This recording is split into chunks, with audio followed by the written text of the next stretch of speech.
Hello, I'm Dr. Alan Daws with the Paulding County School District, and I'm here today as part of our Get It in 10 series on the campus of the Georgia Institute of Technology, commonly called Georgia Tech.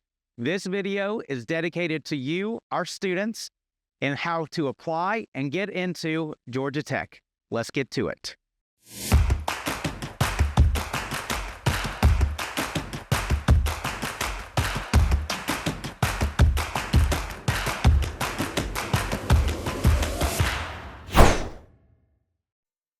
I'm here today on the Georgia Tech campus talking with Sean Kilgore. He's the senior admissions counselor here at Tech, and just got a couple questions for you. I'm super excited to speak with you. How can our students apply for Georgia Tech? Yeah, thanks Dr. Daws for having me here on this video and kind of talking a little bit with me today. So applying to Georgia Tech.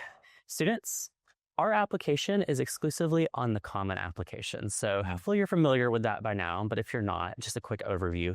It's as it kind of sounds, a common application. So universal application that you can use to apply to over 1,000 plus colleges and universities. So you're going to do that common application, select Georgia Tech as one of your schools. And then once you do that general application, you'll have an additional section where you'll do some supplemental stuff for Georgia Tech. And keep in mind, this can change year by year what we're asking for. So always look at our website for current information regarding that. Awesome. Once you get an application, once the student submits an application, what is it like on your end, on the college end? What do you do after that?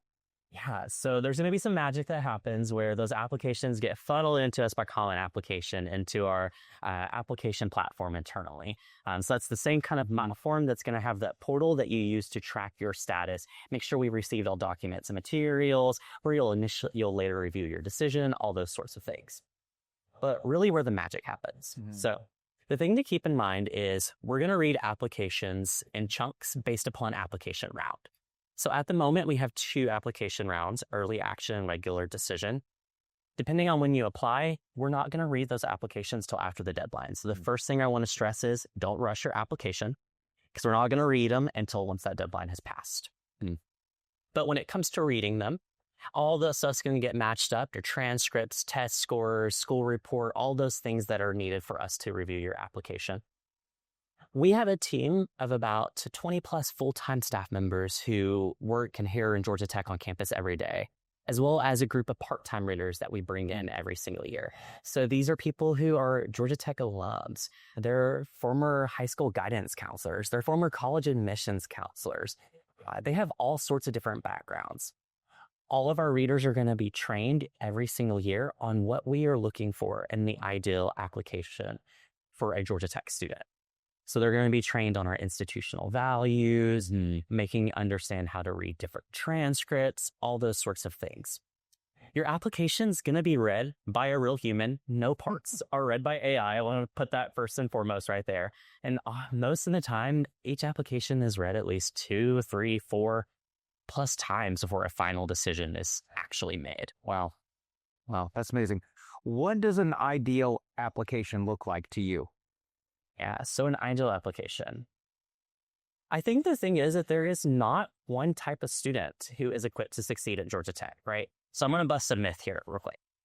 I think there's this myth often, especially in holistic admission, which is what Georgia Tech has. So quick course here, holistic means that we are looking at you as the whole student. And so we're looking at your students with things like their application, their activities, their transcripts, letters of rec, all those sorts of things to make a decision. There's often this myth in holistic that you have to be this well-rounded student. But the thing is that we are looking for students with all sorts of unique edges.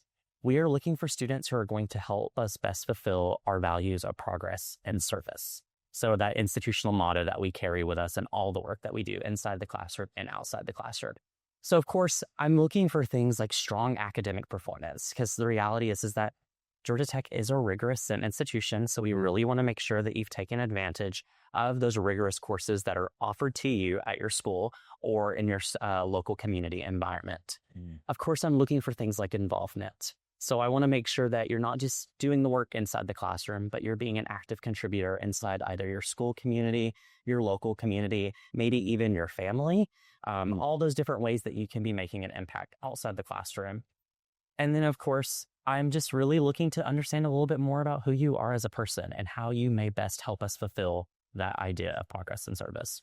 Now, you mentioned holistic applications, and I know that sometimes that can confuse some students. Can you tell me a little bit more about that? Yeah, that's a great question. So, holistic. Holistic admission can have, again, a different meaning depending on the institution you're looking at. So for us, holistic means that I am looking at you as the whole student that you are. So that means when you look at admissions at Georgia Tech, you're going to have a hard time finding things like an average GPA, an average SAT, ACT score, an average number of AP or dual enrollment courses. But there's a reason behind that. And the reason is that we review each student contextually in our holistic process. So that means when we look at your application, I'm looking at you as a student from Paulding County. And to drill it down even further, I may be looking at you as a student from North Paulding or a student from Paulding County High School. So that means I'm looking at you within your school environment, in your neighborhood environmental context. So taking into consideration the limitations that you may have in terms of course rigor, taking into consideration what strong performance looks like in the environment of your school, opportunities that may be available to you in terms of activities or things outside the school environment.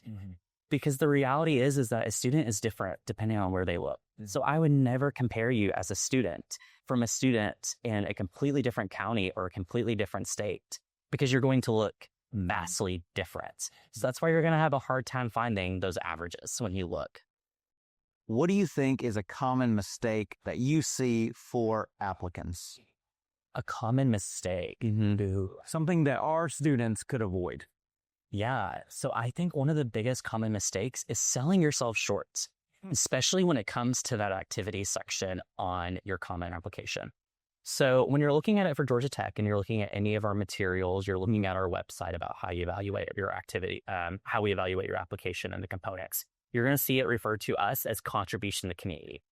What that actually means is your activity section on the common application. We call it contribution to community because I think the thing here to keep in mind is that there are so many different ways that you all are involved outside the classroom, right?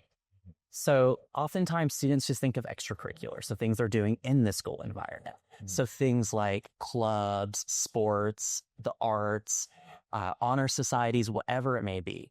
But the reality is that oftentimes you are probably doing so much more outside that school environment that you often may forget or don't think to put on your application. So let's say you work a part-time job. Maybe you're really involved in your church. Maybe you have significant familial responsibilities. So you help raise a younger sibling. You help take care of grandparents. All those different ways that you are doing things outside the classroom. Because the thing is, again, on that activity section, students often just think of that school context. They just think of what may be relevant to their college application in terms of what they want to study or their future plans. But the thing is, we like to see how students are making an impact in all aspects of their life. Great. Awesome. Well, I know in our schools, inside of our 5 high schools, we have advanced placement classes, AP classes, and of course, we have students that take dual enrollment. How do you value AP classes and dual enrollment classes, and is one better than the other in your view? That's a great question. So I want to keep in mind that what I'm saying is Georgia Tech specific. It can vary by institution to institution, so please always look at the institution that you're looking at for sure. But for Georgia Tech, we don't have a preference between AP or dual enrollment. And the reason is that we see them both as rigorous types of courses. Some students may excel better in an AP environment. Some students may excel better in a dual enrollment environment. We simply have no preference between the two of them. Awesome. I know in Georgia, we're fortunate to have the Hope Scholarship, the Zell Miller Scholarship. What additional financial aid is there at Georgia Tech? Yeah, great question. So there's going to be merit and need-based aid. So first I'm going to cover merit. So when we think of merit, our largest program is our Stamps Presidential Scholarship. So our Stamps Presidential Scholarship is a full ride and then some scholarship that is awarded to students. So we award it to a group of Georgia students as well as a group of students out of state as well. Wow. So this scholarship is going to cover basically everything that you think of about attending. So your cost of attendance, it's going to cover housing. It will cover a meal plan. It will also include things like excursions every year that they call tech treks for you to have bonding activities with your cohorts.